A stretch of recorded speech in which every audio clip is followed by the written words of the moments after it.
Қайырлы күн достар, сіздермен Айнамгүл, менің каналыма қош келдіңіздер. Бүгін біз осындай восточный пирог пісіретін боламыз. Бізге жұмыртқа керек, оған қант салып, қантымыз ерігенге дейін араластырамыз. Бөлме температурасындағы еріп тұрған сары майды саламыз. Сары майдың майлылығы 72% немесе одан жоғары болу керек. Қопсытқыш және разрыхлитель ұн салып қамыр жасайтын боламыз.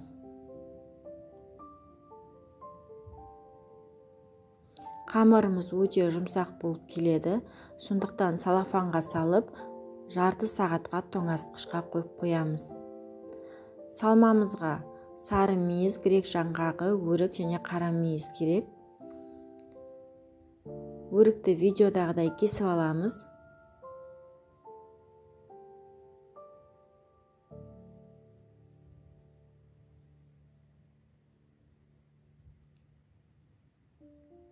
Мейізді 2 бөлікке бөліп кесіп алдым, үлкендерін 3 бөлікке бөліп кестім. Барлығын осылай кесіп шығамыз.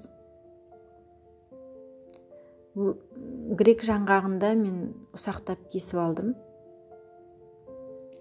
Арғарай қамырымызды тоңазытқыштан аламыз. Салафанын шешіп, пергамент қағаздың үстіне қойып жаямыз. Менің формам төртбұрышты болғандықтан мен төртбұрышты етіп жайып алдым. Егер сіздікі дөңгелек болса, онда дөңгелетіп жаясыздар.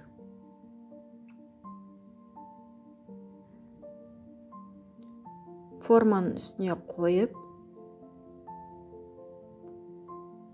қағазды алып тастаймыз.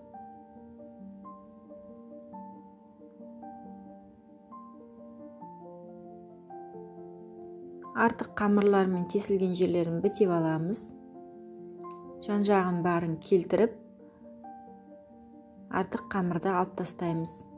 Артық қамырдан печенье жасап тастасаңыздар болады достар.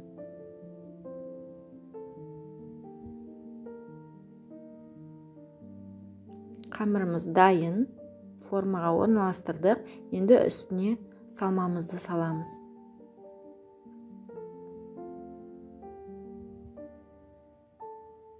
Барлығын салып, біркелкі етіп жайып шығамыз, араластырып.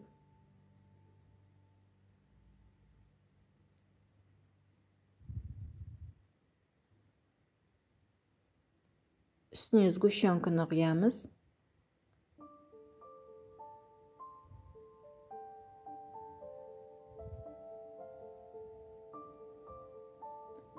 Жағып шығамыз. 180 градуста 35-40 минут пісіреміз достар.